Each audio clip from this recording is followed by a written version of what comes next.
Alors, à nouveau, bienvenue sur mon Facebook Live. Maintenant, notre rendez-vous hebdomadaire.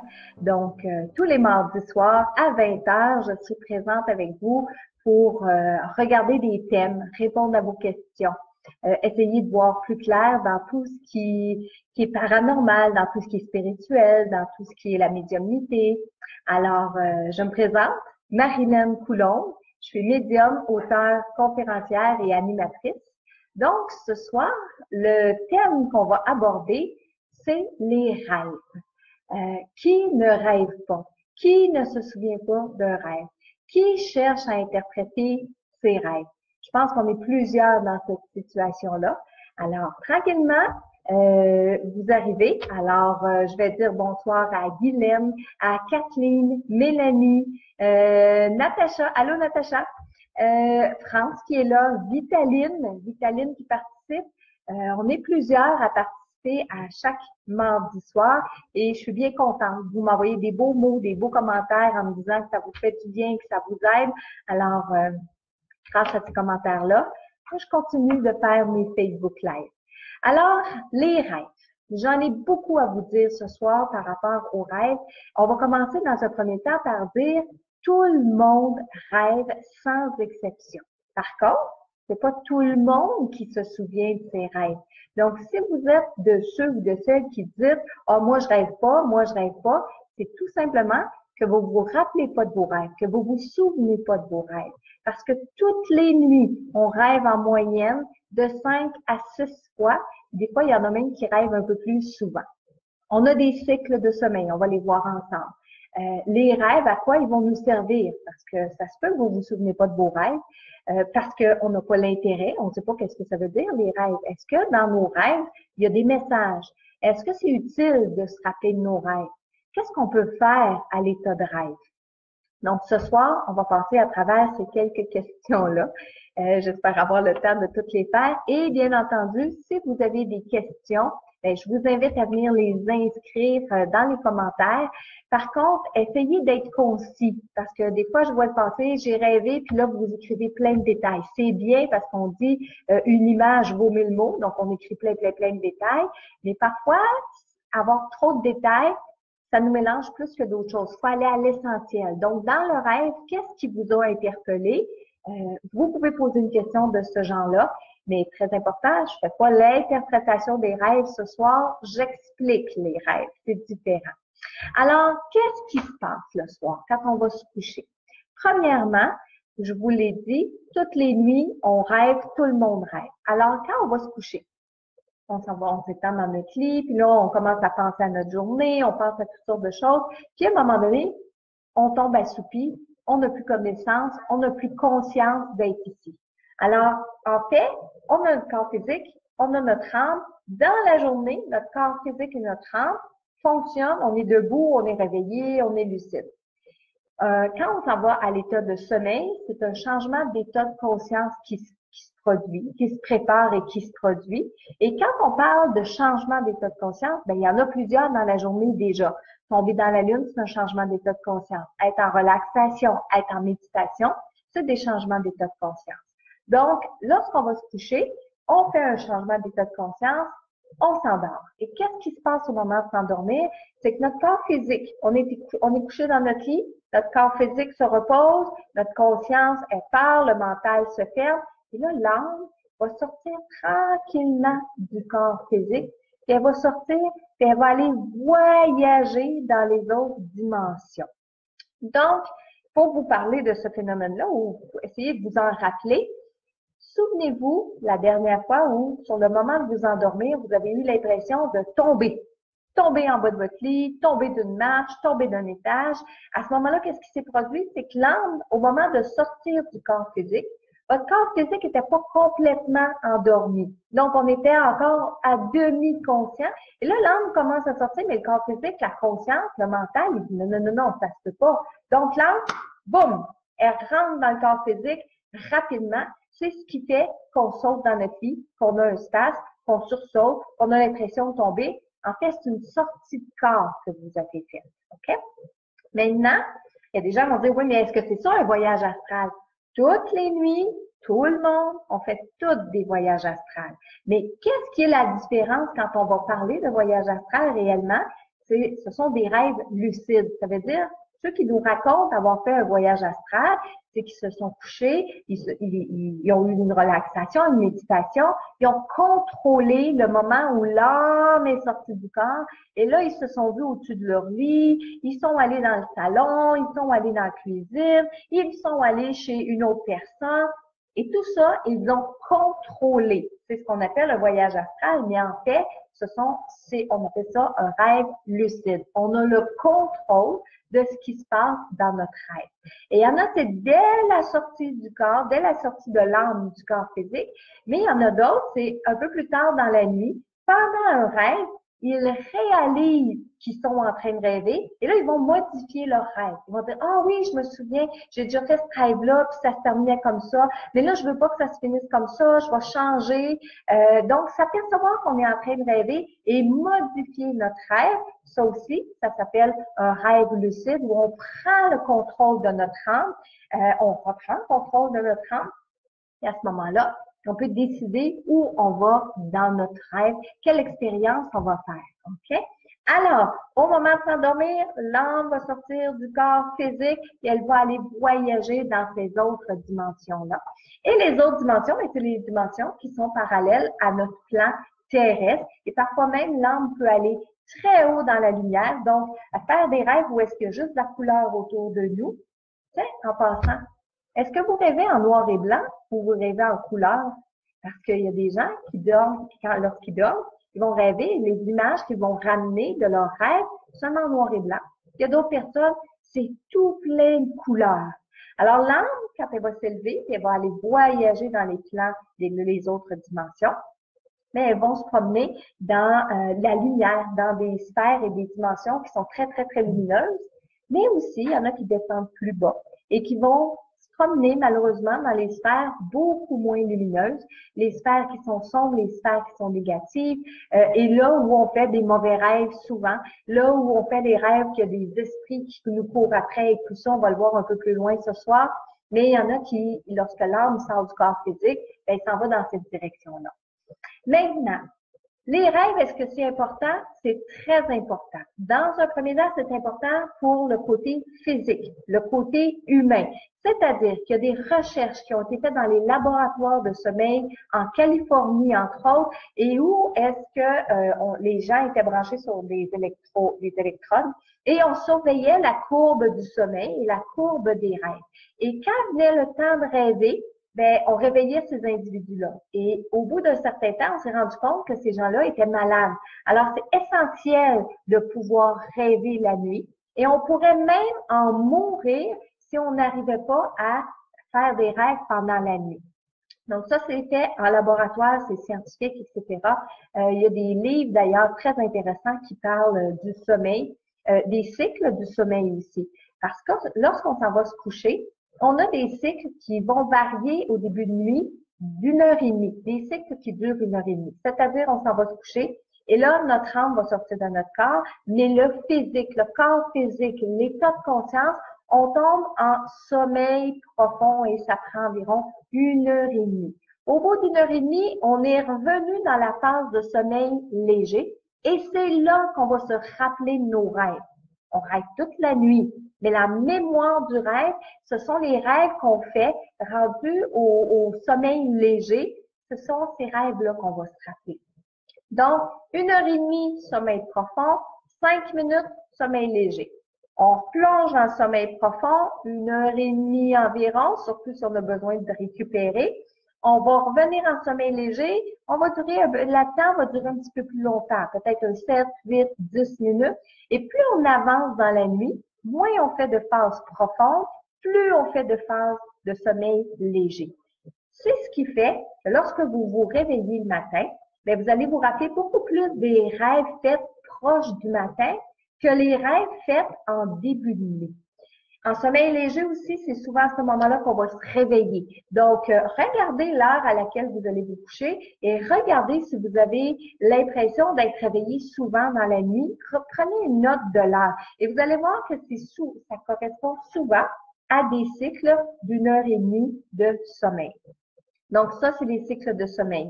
Ensuite, lorsqu'on va faire nos rêves et que là, le matin, on se réveille, puis on veut se rappeler de nos rêves, souvenez-vous quelque chose d'important, la mémoire du rêve ne dure que de 8 à 10 minutes. Pas plus que ça, à moins que ce soit un rêve qui nous est marqué ou à moins qu'on fasse qu'il y ait un élément déclencheur dans la journée qui nous fasse penser, ah oui, c'est vrai, cette nuit, j'ai fait ce rêve-là. Ça veut dire que dans la journée, il y a un élément déclencheur qui est venu chercher la mémoire du rêve, qui est venu rappeler à la mémoire du rêve qu'il y avait quelque chose qui s'est produit cette nuit. Et là, ben, on dit, ah oui, je me souviens, etc. Mais sinon, à partir du moment où est-ce que vous vous réveillez, que vous commencez à penser à votre journée, aux vêtements que vous allez porter, à aller prendre votre douche, brosser vos dents, si vous arrêtez après tout ça, vous dites, bon, à quoi j'ai rêvé cette nuit? Fini. La mémoire du rêve, c'est quelque chose qui est très, très, très fragile, qui est juste latente ici, avec lequel ça se peut très bien qu'on ne se rappelle pas. Et surtout, ben, si on a l'impression que les rêves, ça sert à rien, ben, on s'en souviendra pas de nos rêves, OK? La mémoire, elle sera pas là. 8 à 10 minutes au moment du réveil. Maintenant, comment faire? On va commencer par ça. Comment faire par se rappeler, comment on fait pour se rappeler de nos rêves? La première des choses, il faut établir un rituel. Il faut établir, c'est pas vrai, c'est pas la première des choses. La première des choses, c'est avoir une intention. Donc, si après ce soir, après la rencontre qu'on a, vous et moi, vous dites, hey, moi, là, ça m'intéresse, je veux me souvenir de mes rêves, ça, c'est une bonne intention. Alors, quand on s'en va se coucher, on s'en va se coucher avec cette intention-là. Je veux me rappeler de mes rêves, je veux savoir qu'est-ce que ça veut dire, je veux savoir ce que je peux faire avec mes rêves. On a une intention. Au moment d'aller se coucher, on va faire un postulat. Un postulat, c'est une demande que l'on fait pour que notre âme fasse des expériences de l'autre côté. Il y a plusieurs sortes de catégories de rêves, il y a plusieurs postulats qu'on peut faire, mais par exemple, le premier postulat que vous pouvez faire ce soir ou dans les soirs à venir, c'est demain matin à mon réveil, je veux me rappeler de mes rêves. Donc, un postulat, c'est une forme de programmation aussi. Alors, avant de vous coucher, vous dites, demain matin, à mon réveil, je veux me souvenir de mes rêves. Qu'est-ce que vous faites la première chose en vous réveillant le lendemain matin? Il faut essayer de se rappeler où on était. Qu'est-ce qu'on faisait il y a 5 minutes? Et s'il y a une image qui arrive dans votre subconscient, dans votre mémoire, vous prenez cette image-là puis vous la déroulez. Donc, qu'est-ce que j'ai fait avant? Où c'est que j'étais avant? Mon rêve, il m'a amené où? Donc, essayez de faire défiler ça et plus vous allez pratiquer la mémoire du rêve, c'est comme un muscle, plus vous allez la pratiquer, plus vous allez vous rappeler régulièrement de vos rêves et facilement de vos rêves. Donc, le postulat. La troisième chose, le rituel. Quand j'étais jeune, on me disait, pour te souvenir de tes rêves, il faut que tu boives la moitié d'un verre d'eau avant de te coucher, puis l'autre verre d'eau, l'autre moitié, en te réveillant le lendemain matin. Donc, jeune, j'ai dit, je vais essayer ça parce que moi, ça me fascine depuis longtemps, les rêves. Alors, avant de me coucher, je prends mon verre d'eau, j'en bois la moitié, je laisse ça sur ma table de chevet. Le lendemain matin, je prends mon verre d'eau et je bois le restant du verre d'eau et j'attends. Et j'attends. Ben, la mémoire va revenir. Mais non, la mémoire ne revient pas. Et dans la réalité, j'attendais que ce soit l'eau qui provoque la mémoire du rêve. Mais c'était pas ça du tout. C'est le rituel qu'on fait. Donc, c'est-à-dire, au moment de se coucher, si vous posez une action et vous dites demain matin, quand je vais poser la même action ou une autre action, la mémoire du rêve va revenir, c'est son rituel. Alors, avant de vous coucher, si vous avez l'habitude d'enlever vos lunettes, mettre ça sur votre table de chevet, enlever des verres de contact, peu importe ce que vous faites avant de vous endormir, mais prenez-le comme une programmation, comme un rituel. Demain matin, quand je vais remettre mes lunettes, je vais me souvenir de mes rêves. OK? Donc, ce rituel-là va vous aider à déclencher la mémoire du rêve. Et le quatrième point, le plus important aussi, prenez le temps d'écrire vos rêves. Parce que à l'écriture du rêve, c'est la même chose. Vous allez muscler la mémoire. C'est-à-dire que votre subconscient va dire, elle veut se rappeler de ses rêves, donc on va lui envoyer les images de ses rêves. On va lui faire se rappeler de ses rêves. Alors, plus vous allez prendre des notes, plus vous allez écrire, plus la mémoire du rêve va se travailler puis elle va vous servir. Je vous propose d'avoir un petit calepin, un crayon sur votre table de chevet. Si vous voulez pas complètement vous réveiller pendant la nuit et vous pouvez parler dans un appareil, ayez une petite enregistreuse, parler dans l'appareil pour vous réécouter le lendemain. Parce que même dans la nuit, on peut se réveiller puis avoir un rêve en mémoire, prendre des notes. Je vous le dis, rendu au matin, ça se peut que vous l'oubliez. OK? Alors, une fois qu'on connaît les rituels, une fois qu'on sait qu'on peut tous rêver, que ça peut être facile, hein? On peut dire que ça peut être facile de se souvenir de ses rêves en pratiquant, en essayant, et ça c'est important, c'est le premier geste qu'on va faire pour nos rêves avant de commencer à les comprendre, les interpréter et tout ça. Maintenant, si vous êtes dans une phase où est-ce que vous prenez de la médication, et il y a certains médicaments qu'on va prendre qui nous empêchent de nous souvenir de nos rêves. En fait, c'est pas qu'ils nous empêchent, c'est qu'on va tomber en sommeil profond et on va rester en sommeil profond toute la nuit. Comme les personnes qui prennent des somnifères, les personnes qui prennent des pilules pour dormir, les personnes qui prennent des médicaments pour la dépression. Tous ces médicaments-là font de tenir la personne dans un sommeil profond pour qu'elle puisse le plus récupérer. À ce moment-là, votre âme va sortir du corps, va rêver, va expérimenter plein de choses durant la nuit, mais il est possible qu'au réveil, on ne se souvienne pas de nos rêves parce qu'on n'a pas été en phase de sommeil léger. Et encore là, je dis ça, il y a des personnes qui, même s'ils prennent de la médication, peuvent se rappeler de ces rêves. Donc, c'est juste d'une façon globale de savoir que par des études qui ont été faites, la prise de certains médicaments empêchait les gens de se souvenir de leurs rêves. Maintenant, je vais y aller du côté de est-ce que je vais du côté comment interpréter, comment comprendre ou qu'est-ce qu'on fait la nuit? Je vais commencer avec qu'est-ce qu'on fait la nuit. À quoi ça sert de rêver? Qu'est-ce que l'âme fait pendant la nuit? L'âme, pendant la nuit, elle va expérimenter des choses. Alors, c'est pas une perte de temps à dormir. Au contraire, notre corps physique se régénère. Les énergies se reposent sur notre corps physique. On va récupérer de toutes les fatigues, etc. Donc, dans un premier temps, c'est bon pour le côté physique. Dans un deuxième temps, c'est bon pour l'âme de sortir du plan terrestre, de retourner dans sa maison, dans ses autres dimensions, dans le monde astral, dans le monde parallèle, pour mieux revenir par la suite. Pendant ces expériences, l'âme, elle va tester des choses. Pour lorsqu'elle va revenir dans le corps physique, elle choisisse ce qui est le plus en accord avec, par exemple, sa mission de vie. OK? Donc, la nuit, on va pratiquer les événements qui nous arrivent dans la vie de tous les jours. C'est ce qu'on peut appeler, des fois, il y a des gens qui vont faire des rêves prémonitoires. Ils vont se réveiller, puis durant la journée, il y a quelque chose qui se produit exactement comme dans le rêve. Ça veut dire que l'âme a expérimenté ce scénario-là et a décidé que pour avancer dans sa vie personnelle, c'était le meilleur des scénarios à expérimenter, à faire. Donc, au plan physique, l'être humain, avec l'âme, va faire ce qu'on avait prévu dans le rêve. On peut appeler ça un rêve prémonitoire. Quand on parle aussi que l'âme va expérimenter des choses, j'ai l'impression que je vais vous dire un million de choses en même temps.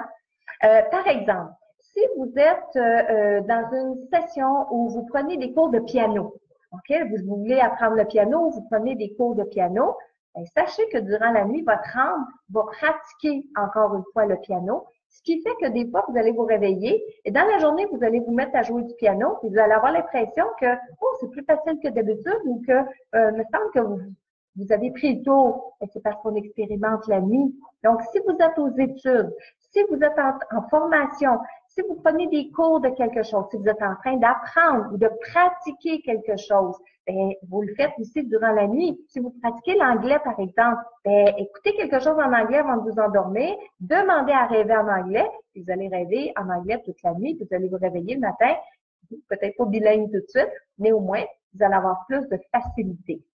Il y a le golfeur Jack Nicklaus qui pratiquait ses swings de golf pendant la nuit et qui s'est beaucoup amélioré, ça c'est lui qui le dit, qui s'est beaucoup amélioré sur ses parcours de golf juste à pratiquer la nuit. Je fais une parenthèse. On va parler du phénomène de déjà-vu. Parce qu'il y a beaucoup de gens qui disent, qu'est-ce que c'est ça, le phénomène du déjà-vu? Ça existe-tu? Puis qu'est-ce que ça veut dire? Le phénomène de déjà-vu, ça s'apparente au rêve, ce qu'on est en train d'expliquer. Il y a le phénomène de déjà-vu qui est lié aux vies antérieures. C'est-à-dire que, par exemple, vous allez faire un tour, un voyage en Europe, vous rentrez dans un château vieux de 300-400 ans, et quand vous rentrez dans ce château-là, vous avez l'impression que vous avez déjà vécu à cette époque-là. Ça, c'est un phénomène de déjà-vu qui est lié à nos vies antérieures.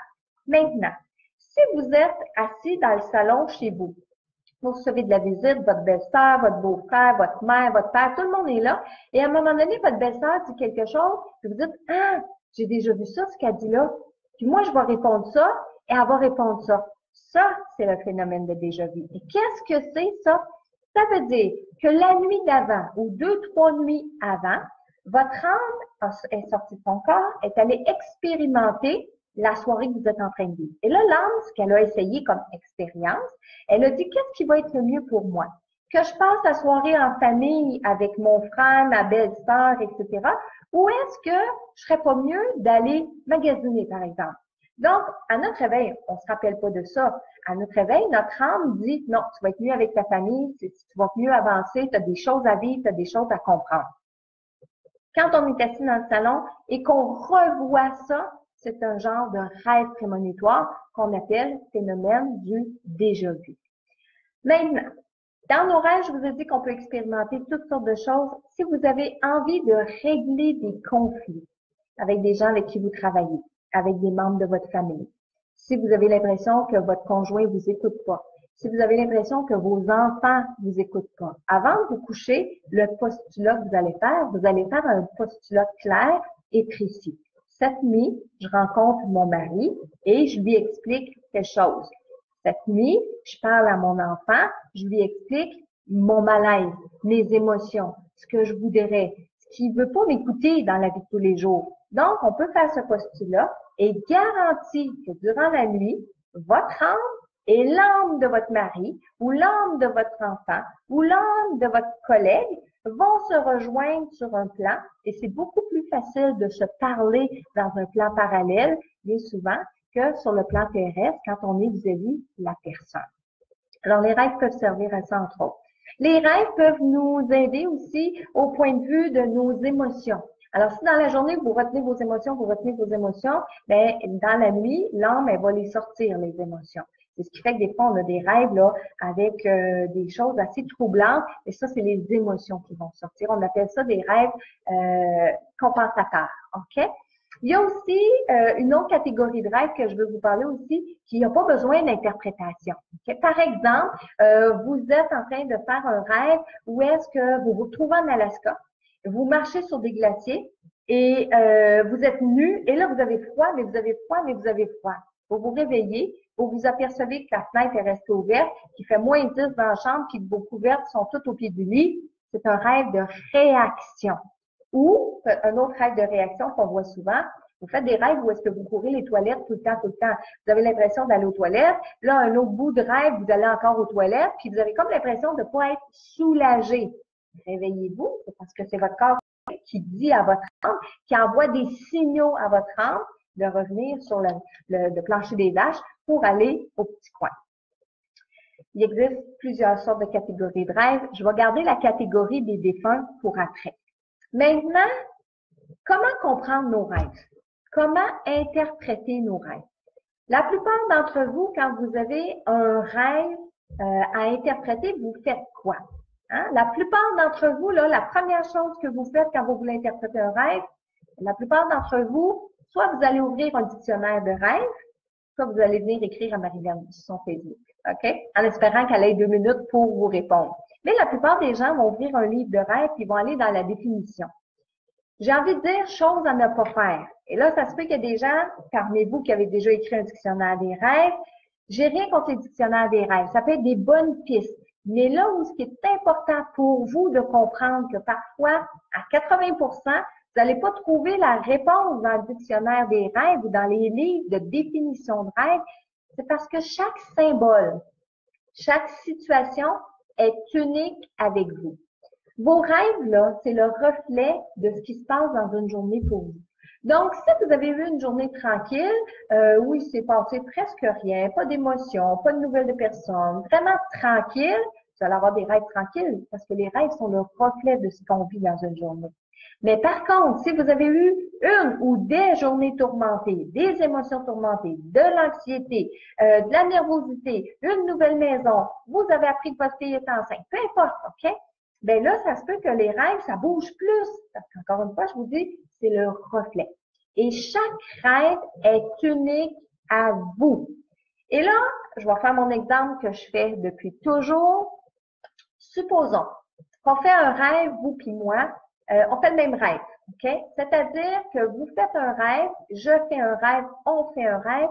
Où est-ce qu'on est? C'est installé dans une clairière. Il fait beau, grand soleil, on est étendu dans le gazon, on est bien, la chaleur est là. Et soudain, il y a un chat qui nous apparaît, un beau minou. Il s'en vient dans la clairière, puis il s'en vient se coller sur nous, puis il se frôle, puis il se colle, puis il ronronne. Et là, on se réveille. Maintenant, c'est quoi qui est important dans ce rêve-là? C'est le chat. Parce que la clairière, le soleil, on est bien, c'est correct. Mais le détail important du rêve, c'est le chat. Maintenant, est-ce que vous aimez les chats? Est-ce que vous êtes indifférent aux chats? Ou est-ce que vous n'aimez pas les chats? Bon, je vais parler pour moi. Marilyn, j'aime pas les chats. Je leur ferais pas mal, là. Je les déteste pas, etc. Mais pour moi, je suis pas à l'aise avec un chat. Un chat, je trouve ça sournois. Je trouve ça hypocrite.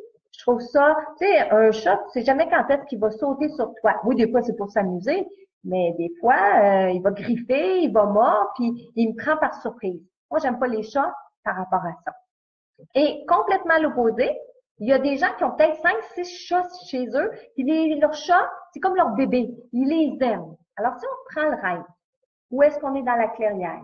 Que vous, moi, on fait le même rêve, il y a un beau chat qui s'en vient, puis qui vient se coller, puis qui vient ronronner. La personne qui aime les chats va se réveiller, elle va dire, oh, il y a quelque chose de bien qui s'en vient dans ma vie, peut-être un nouvel amoureux, peut-être une bonne nouvelle, on va prendre soin de moi, ça va être le fun, ça va être doux. Ça, c'est la personne qui aime le chat. La personne qui est indifférente au chat va se réveiller et va dire, ben, pourquoi j'ai rêvé un chat? Puis il va passer tout droit, puis il verra pas à interpréter ce rêve-là parce qu'un chat, ça va absolument rien dire pour elle ou pour lui. Une autre personne comme moi, on va se réveiller et pensez-vous qu'on va dire que je vais dire, oh, quelqu'un de bien s'en vient dans ma vie? Non, non. Moi, je vais me réveiller et je vais dire, oh, de qui je dois me méfier? Pourquoi? Parce que Marilyn associe le chat à quelqu'un ou quelque chose de sournois, d'hypocrite. Donc, moi, dans ma vie, quand je vais me réveiller d'avoir fait un rêve avec un chat, je vais regarder autour de moi, c'est quoi la situation que je vis là? C'est qui vient de rentrer dans ma vie? De qui il faut que je me méfie? OK? Alors, voyez-vous, on a fait le même rêve, très simple. On a fait juste un rêve où est-ce qu'il y avait un chat dans notre rêve qui est l'élément clé, qui est le détail important. Mais on n'a pas la même signification parce que le détail qui est le chat ne vaut pas la même chose pour vous, pour moi. Moi, je rêve à des araignées. J'ai tellement pas de problème avec ça. Moi, dans ma vie, les araignées, j'ai pas peur de ça. Quelqu'un d'autre aurait peur des araignées. C'est sa mort de faire un rêve avec des araignées dans le rêve. Mais pour cette personne-là, ça a une interprétation différente. Au début, quand j'ai ouvert ma page, mon fan club de Facebook, il y a des gens qui venaient écrire, oh, Marilyn, j'ai fait des rêves, et beaucoup de gens venaient écrire, Marilyn, j'ai fait un rêve où je perdais toutes mes dents. Qu'est-ce que ça veut dire? Et là, je vous parle il y a quelques années de ça. Au début, je prenais mon temps avant de répondre parce que faut aller en fonction, bon, de la personne, du vécu, d'un paquet de choses, et des fois, on va donner des pistes, OK? Alors, bon, la personne a rêvé qu'elle perdait ses dents, la bouche, les dents, le langage. Là, il y a des gens qui venaient répondre tout de suite. Ah, tu vas gagner à l'auto 6,49. Va te prendre des billets. Tu vas recevoir de l'argent. Tu vas recevoir un chèque. Là, je regardais toutes les réponses des filles, puis je me disais, mais voyons donc, mais pourquoi le monde répond ça? Ça n'a pas d'allure. Et savez-vous quoi? Ça m'a pris, moi, je vous dirais 2 ans. 2 ans avant de comprendre c'était quoi le lien. Jusqu'à temps que quelqu'un me fasse penser, ben oui, mais Marilyn, tu l'as fait des dents. Ah! Ce qui veut dire que l'interprétation que vous allez faire de vos rêves, c'est en fonction de vos croyances, c'est en fonction de vos expressions, c'est en fonction de votre vécu. Moi, quand j'étais petite, J'ai pas vraiment connu ça, la fée des dents. Je savais c'était quoi. Mais chez moi, on venait pas mettre de l'argent sur mon oreiller quand je perdais une dent. Donc, j'ai pas grandi avec l'image de dire, je perds une dent, je récolte de l'argent. Mais ceux qui ont vécu ça étant jeunes ont programmé, ont assimilé cette expression-là, ce vécu-là. Ce qui fait qu'aujourd'hui, une personne qui va rêver de perdre ses dents peut l'associer à je vais gagner un montant d'argent, je vais recevoir un montant d'argent parce qu'ils ont cette expression-là, cette croyance-là depuis qu'ils sont tout petits. Alors, pour bien interpréter vos rêves, pour bien comprendre le message contenu dans votre rêve, ce qui est important, c'est de regarder votre quotidien, ce qui se passe dans vos émotions, ce qui se passe dans votre vie, puis ensuite d'aller chercher les choses importantes dans un rêve et de faire un lien. Qu'est-ce que ça représente pour vous un chat? Qu'est-ce que ça représente une maison, un serpent, une voiture, une lumière verte, une musique, une chanson? Tout ça, vous allez faire un lien avec vous personnellement. Oui, il y a des liens ou des pistes qu'on peut avoir avec des symboles qui sont un peu plus universels. Je parlais de la voiture, je parlais de la maison. La voiture, c'est souvent notre conduite dans la vie. Donc, si vous faites un rêve et que vous conduisez votre voiture, puis vous avez l'impression que vous n'êtes pas capable de mettre les freins, même si vous les mettez, la voiture ne s'arrête pas, stop. Dans quoi est-ce que vous n'êtes pas capable de vous arrêter dans la vie? C'est assez simple, hein, quand on y pense comme ça, mais dans la réalité, vos rêves, normalement, ils contiennent des messages qui doivent être simples, mais c'est pas toujours clair, c'est pas toujours facile à comprendre.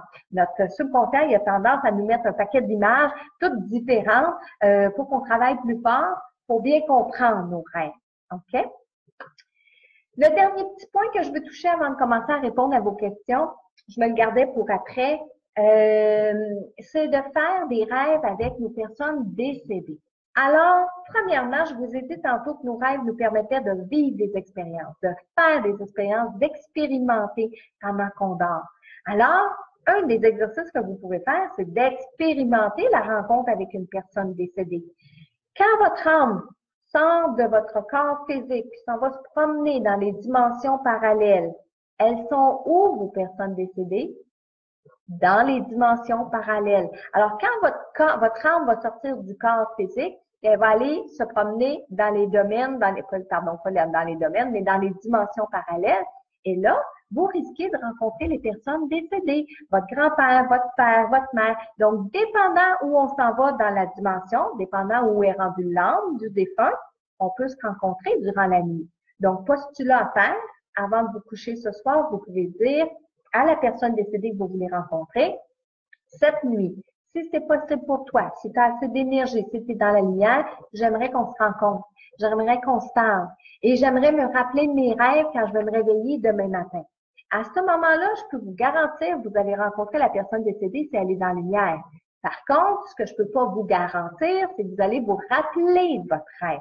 Ça, c'est important parce que toutes les nuits, on rencontre toujours ou presque toujours les personnes décédées qu'on veut rencontrer. Sauf que c'est toujours la problématique est de se rappeler de nos rêves par la suite. Alors, postulat avant de se coucher, on écrit nos rêves en se réveillant. Maintenant, est-ce que à tout coup, quand on rêve d'une personne décédée, c'est elle qui est là? Pas toujours. La différence, comment on va différencier une vraie rencontre, que c'était réel avec la personne décédée ou un souvenir, ce sont les émotions. Qu'est-ce que je veux dire par là? Si vous faites un rêve avant, mettons que vous êtes dans une soirée, puis là, vous retrouvez votre sœur, vos cousins, vos cousines, et vous parlez de grand-maman. Grand-maman faisait des biscuits, grand-maman faisait ci, c'était drôle avec grand-maman, et vous parlez d'elle. Donc, vous allez vous coucher le soir, et pendant la nuit, vous allez rêver à grand-maman qui est dans la cuisine et qui fait des biscuits. On se réveille, on a le souvenir de ce rêve-là, mais il n'y a pas d'émotion. Ça, c'est un souvenir qui est remonté parce que vous avez peut-être vécu pendant 30 ans avec grand-maman. Là, vous l'avez connu pendant 30 ans. Il est normal d'avoir accumulé des souvenirs. Donc, ça veut dire que pendant la nuit, pendant nos rêves, oui, il y a des souvenirs qui vont remonter. Alors, pas d'émotion, souvenirs qui remontent. Mais si, par exemple, aujourd'hui, ça fait longtemps que vous n'avez pas pensé à grand-maman, et que là, dans la journée, il y a 2-3 fois que vous pensez à elle, vous allez vous coucher, vous rêvez à grand-maman et dans votre rêve, elle vous touche, elle vous prend dans ses bras, elle vous fait un sourire, puis vous, là, vous êtes plein d'émotions. de gratitude, de pleurs, de chagrin, d'ennui, peu importe. Mais vous êtes en émotion, ça c'est parce qu'on a réellement rencontré l'âme de la personne qui est décédée. Quand vous allez vous réveiller, dites pas, oh, c'était juste un rêve. Mais non, on a réellement rencontré la personne décédée. Maintenant aussi, ce qui fait des fois qu'on ne se rappelle pas de notre rêve fait avec la personne décédée, c'est que ça peut être dangereux pour notre équilibre. Je m'explique. Ça veut dire que si, par exemple, on avait vraiment la capacité de se rappeler à chaque matin au réveil des rêves qu'on fait avec les personnes décédées. Entre vous et moi, ça serait quoi la première chose que vous feriez au moment de votre réveil?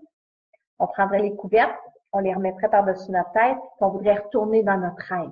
Pourquoi? Surtout au début d'un deuil, on veut se retrouver avec la personne décédée. Alors, c'est ce qui fait que oui, on va rêver à la personne décédée, on va la rencontrer durant la nuit, mais on va peut-être pas se rappeler de notre rêve fait avec le défunt. OK?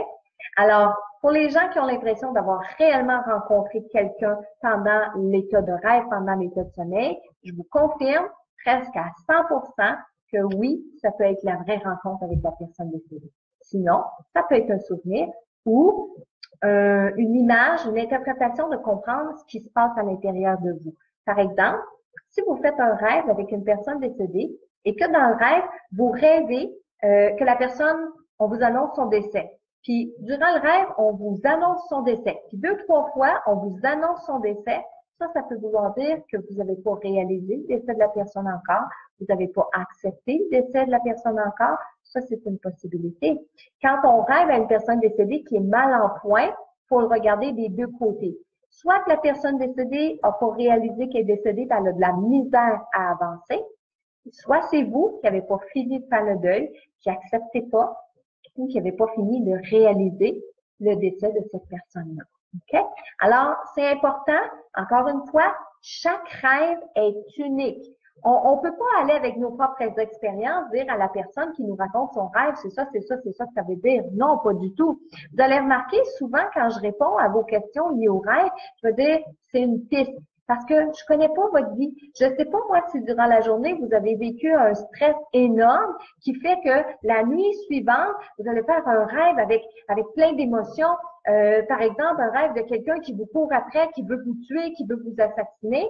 Ben, c'est peut-être que vous vous sentez coupable de quelque chose. Ça peut être quelque chose que vous avez eu peur durant la journée et durant la nuit, ben, on va évacuer ce stress-là, puis on va évacuer cette peur-là. En début de soirée, je vous disais, quand notre âme va sortir du corps physique, qui va évoluer, elle peut évoluer dans les mondes de lumière ou elle peut évoluer dans les mondes plus sombres. Qu'est-ce qui fait ça? Ben, c'est notre taux vibratoire. Donc, si vous allez vous coucher ce soir, puis vous êtes excessivement fatigué, mais frustré, négatif, vous n'avez pas été content, vous vous chicanez avant d'aller vous coucher, puis vous allez bouder quand vous allez vous coucher, c'est garanti que lorsque votre âme va sortir de votre corps physique, elle va descendre. Pourquoi? Parce qu'énergétiquement, elle est lourde. Donc, au lieu de s'élever dans la lumière, dans les mondes où est-ce que c'est beau, c'est intéressant, on fait des belles expériences, ben, elle va plutôt plonger vers le monde plus bas, vibratoirement. Donc, c'est là qu'on va rencontrer des êtres, on n'aime pas les images, des êtres qui ont des yeux rouges, on le sait que dans notre rêve, c'est un mauvais esprit, on a l'impression qu'on nous étouffe, tout ça, ben, c'est beaucoup lié avec votre taux vibratoire.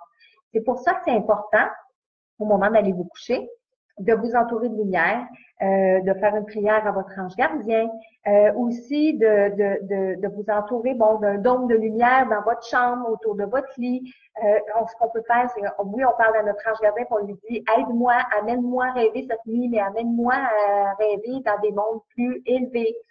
Écouter de la musique relaxante, laissez faire les nouvelles, laissez faire la télévision, laissez faire ces choses-là avant juste d'aller vous coucher. Prenez un temps, lisez quelque chose de fun, de positif, que ce soit de la poésie, que ce soit un roman, de l'amour, etc.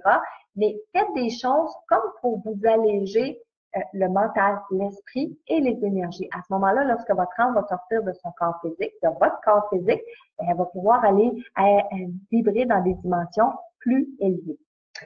OK. Je commence avec les questions. Puis Dieu sait que j'en viens d'en voir passer plusieurs.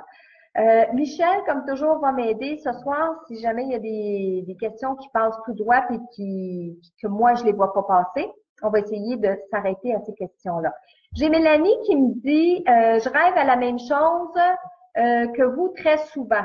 Donc, je ne sais pas, Mélanie, à quoi vous faites référence quand vous dites que vous rêvez la même chose, mais je vais revenir avec un peu la question que vous posez, les rêves récurrents. Qu'est-ce que ça veut dire quand on fait souvent le même rêve? Il y en a qui vont dire toujours le même rêve. Il y en a qui vont me dire, moi, je fais le même rêve depuis que je suis jeune. Donc, quand on fait un rêve récurrent, encore là, il y a comme deux pistes possibles. La première piste, c'est votre ange gardien qui veut absolument vous faire comprendre quelque chose, puis vous le comprenez pas. Donc, il revient avec le rêve, jusqu'à temps qu'enfin, vous le compreniez. Mais si, par exemple, au moment où vous faites un rêve, vous vous réveillez, puis durant la journée, vous faites un lien. J'ai rêvé à ça, c'est ça que je vis, il y a un parallèle qui se fait, vous comprenez quelque chose, votre subconscient, qui devient votre dictionnaire de rêve à vous, dans le fond, votre subconscient va dire, OK, elle comprend que, par exemple, quand elle est stressée, elle rêve qu'elle fait du parachute, puis qu'elle tombe dans le vide, puis qu'elle n'est plus capable de s'arrêter. Donc, le subconscient va dire, quand elle rêve à ça, elle comprend cette situation-là que dans sa vie, elle déboule, elle coule, elle descend trop vite, elle n'est pas capable de s'arrêter, je lui fais faire le même rêve. Donc, votre âme, quand elle va vouloir comprendre une même situation, ben c'est pas compliqué, elle va faire le même rêve pour comprendre la même situation. Vous comprenez? Donc, ce qui veut dire qu'on peut faire un rêve récurrent qui veut me dire, t'as pas compris, je te le répète, mais notre rêve récurrent peut vouloir dire, tu as compris qu'est-ce que ça voulait dire, je te ramène la même image pour que tu comprennes ce que ça veut dire. Alors, quand on fait le même rêve souvent, donc les rêves récurrents, on peut prendre une de ces pistes-là. Maintenant, OK, Nathalie, justement, rêve de réaction. Un jour, j'ai rêvé que je faisais pipi dans la toilette. Là, je me suis réveillée en sursaut et j'avais commencé à faire pipi dans mon pyjama. Pourquoi? Ça veut dire que l'âme n'a pas le temps de revenir dans le corps physique. Le corps physique a des besoins, OK? Qu'il ait froid, qu'il ait envie, qu'il ait faim. On va faire un lien avec les somnambules. Qu'est-ce qui fait qu'on est somnambule? C'est que le corps physique a des besoins et le corps physique va se lever, puis l'âme, elle sera pas revenue tout à fait dans le corps physique. Donc, le corps physique, là, il peut aller ouvrir une porte, il peut aller faire pipi dans une poubelle ou faire pipi dans d'autres choses, puis parce qu'il y a un besoin. Mais l'âme n'étant pas revenue dans le corps physique, il n'y a pas de logique. OK? Donc, la logique voudrait qu'on se réveille, qu'on se lève, qu'on aille aux toilettes ou qu'on va dans la vie de tous les jours. Mais là, la logique est pas là. Ben, en fait, la logique, l'âme est pas dans le corps physique, mais le corps physique a un besoin. Il est réactif, autrement dit. Donc, ça veut dire qu'effectivement, si on tarde trop à se lever pour aller aux toilettes, ben malheureusement, il arrive des accidents, comme on dit. OK? Et Marie Cloutier qui me dit, tu as raison, c'est la perception de chacun. Tout à fait. Puis c'est ça le plus important de comprendre ce soir avec les rêves. En fait, beaucoup de choses à comprendre, mais si vous étiez capable de ce soir capter que chaque personne est unique, est différente et que les rêves, c'est associé à ça, que les rêves sont le reflet de vous, ben c'est un plus ce soir. Michel, est-ce que tu as vu une question passer? Oui, au tout début, Steve Gauthier voulait savoir, un rêve, on oublie rapidement, mais là, un ou plusieurs rêves que tu as fait étant jeune restent marqués à vie. OK. Steve, c'est des rêves qui vont nous marquer, qui vont, comment je dirais ça? C'est pas un traumatisme, là. Mais ils vont rester imprégnés, c'est le mot que je cherchais. Vont rester imprégnés plus fort et plus longtemps dans notre subconscient parce qu'il y a des émotions qui sont liées à ça. S'il n'y a pas d'émotions, c'est très rare qu'on va se rappeler du rêve. Ou on va s'en rappeler, mettons, dans la journée, ou on va le prendre en note, etc.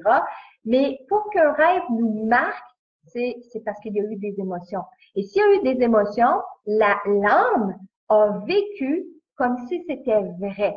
Des fois, là, on va rêver la nuit à des choses horribles, mais dans la réalité, l'âme va l'avoir expérimenté. Elle n'a pas besoin de l'expérimenter ici sur le plan terrestre. Parce que tout ce qu'on fait à l'état de rêve, tout ce que l'âme expérimente à l'état de rêve, c'est pas perdu, c'est compris, c'est assumé, c'est assimilé. Donc, il y a des rêves qui vont nous marquer plus que d'autres. peu importe, que ce soit qu'on ait fait un rêve d'une personne décédée, que ce soit un rêve où est-ce qu'on a fait quelque chose qui nous a rendu heureux, ou nous a rendu malheureux, ou nous a fait peur, on reste imprégné. Pareil, comme si vous me racontez un événement que vous avez vécu quand vous étiez jeune, par exemple, vous avez fait du vélo, puis pour la première fois de votre vie, vous avez fait du vélo, vous êtes tombé, vous êtes cassé une jambe, vous allez vous en souvenir toute la vie. C'est une expérience. C'est la même chose quand on fait un rêve durant la nuit. L'expérience qu'on vit peut être assez importante pour en rester marqué.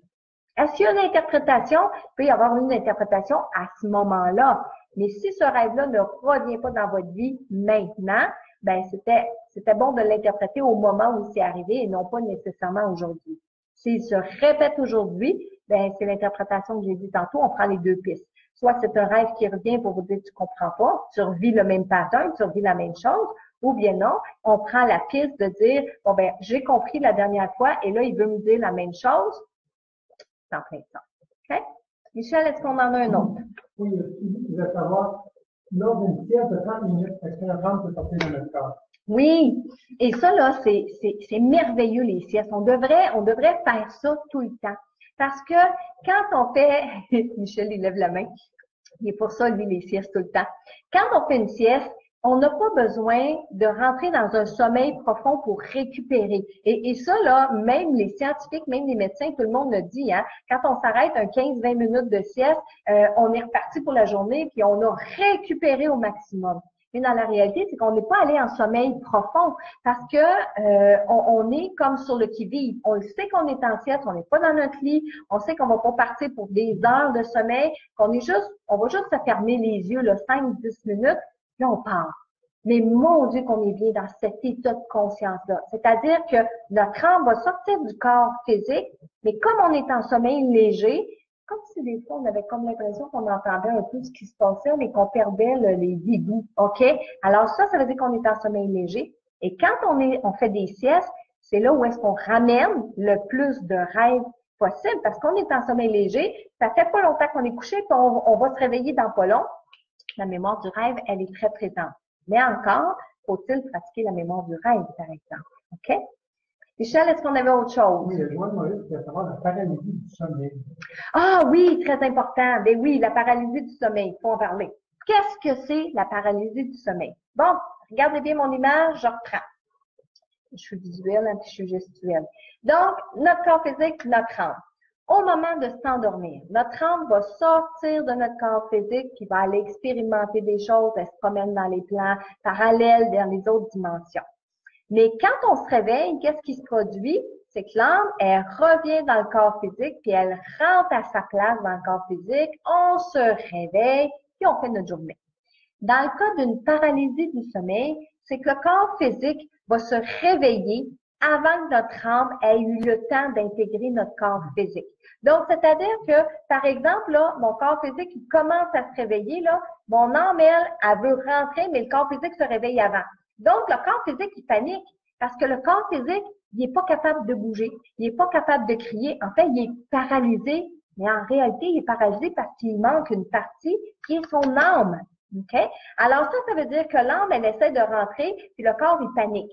Ce qui veut aussi dire, pendant la paralysie du sommeil, il y a des personnes qui vont être conscientes qu'il y a quelqu'un qui essaie de rentrer dans eux, qui est au-dessus d'eux, puis qui veut... Non!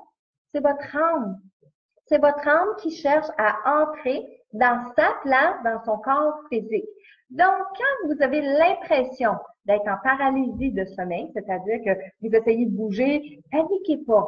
Essayez de ne pas paniquer. On prend des grandes respirations. À ce moment-là, le corps va se calmer. L'âme va intégrer son corps physique. Là, vous allez pouvoir vous lever. Puis, c'est correct. On est revenu, on est réveillé, on est revenu, on est correct. Et la paralysie du sommeil, elle est liée à ce que l'âme est sortie du corps. Elle n'a pas réintégré le corps physique encore. Quand j'ai étudié les rêves, parce que j'ai fait une formation au niveau des rêves il y a quelques années, j'ai travaillé beaucoup avec les rêves. J'ai fait ma formation, j'avais lu un livre. Et dans ce livre-là, il y avait un peuple qu'on appelait les Sénoïs à l'époque. Eux avaient des coutumes, des croyances. Quand ils allaient se coucher le soir, ils avaient fait des masques en bois. et il plaçait le masque sur eux. Puis sur le masque, il peignait là des faces laides, des faces pas belles. Et il se couchait et il mettait le masque en bois sur leur visage.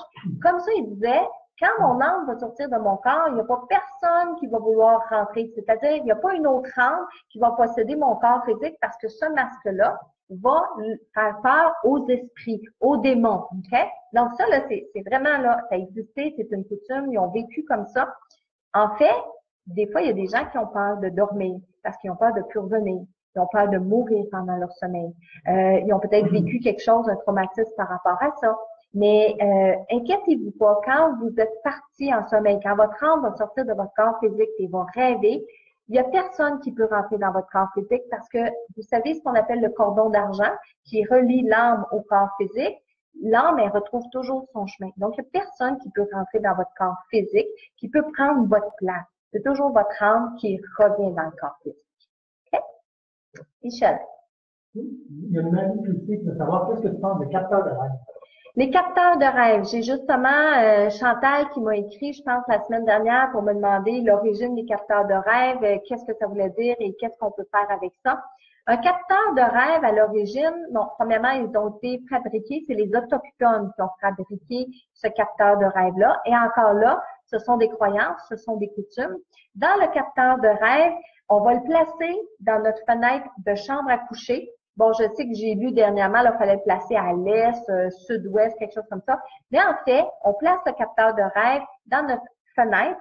Et ce que ça a comme propriété, le capteur de rêve, et si on y met la croyance, c'est que ça a la capacité de capter les mauvais rêves, de les garder, puis de faire en sorte qu'ils ne passent pas. En fait, soit qu'on ne le vit pas, ou soit qu'on ne s'en souvienne pas. Donc, le capteur de rêve, sa propriété, c'est de capter les mauvais rêves et de ne laisser passer que les bons rêves. Okay? Donc, un capteur de rêve, est-ce que c'est utile? Oui, mais c'est utile si on y croit, si on comprend à quoi ça sert. Si vous achetez un capteur de rêve, vous mettez ça dans votre fenêtre, c'est une belle décoration, ça va rester une décoration. C'est comme tous ceux et celles qui ont des crucifix dans leur maison. Bien, il y a des crucifix, c'est une décoration. C'est parce que grand-maman en avait un, parce que maman en avait un. Moi, j'en ai un. Mais le crucifix, il sert à rien. La maison n'est pas protégée si on ne prend pas le crucifix et on ne demande pas la protection avec cet objet-là. Capteur de rêve, même chose. On met le capteur de rêve dans un endroit, je vous le dis, ça peut faire juste une belle décoration. Si on prend le capteur de rêve et qu'on dit, moi là, ça va me permettre d'arrêter de faire des cauchemars, à ce moment-là, ça va fonctionner parce qu'on y croit et c'est sa capacité, c'est ça pourquoi il est fait. Okay? Souvent, on va mettre des capteurs de rêve dans les chambres des enfants des enfants qui font des terreurs nocturnes, qui font des mauvais rêves. Est-ce que c'est utile? Oui. Même si c'est vous qui y croyez puis qu'on place ça dans la chambre de l'enfant, oui, c'est utile. La croyance est là, la fonction va être là, la programmation va être là. Et là, j'ai dit un grand mot, hein. Terreur nocturne. Qu'est-ce que c'est une terreur nocturne? L'âme qui revient dans le corps physique n'est pas au complet. OK? Regardez mes mains, là. L'âme n'est pas au complet. Ce qui fait que l'âme ici, en haut du corps physique, là, OK, elle voit des choses dans un monde parallèle qu'on voit pas avec nos yeux physiques. Donc, quand un enfant ou un adulte se réveille en criant parce qu'il voit des araignées, moi, c'est ma sœur, ça y arrivait souvent, ça. Ma sœur, elle faisait beaucoup de rêves comme ça, beaucoup de rêves réactifs, beaucoup de somnambulisme et tout ça. Puis, je me souviens, elle voyait des araignées descendre, puis elle essayait de les attraper. Elle était assise dans son lit, je la regardais pas, là, puis elle les voyait réellement. Mais on voit avec notre âme dans un monde parallèle, même chose qu'on va parfois entendre des voix. Et là, on se réveille, on dit, non, je n'étais pas en train de rêver, là, j'ai entendu. Mais dans la réalité, c'est pas avec nos oreilles physiques, c'est avec notre âme qu'on va entendre. OK?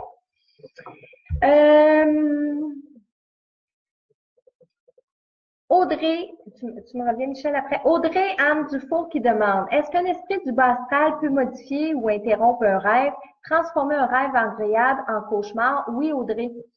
C'est une possibilité. Ça veut dire qu'on se laisse attraper par cette énergie-là. OK?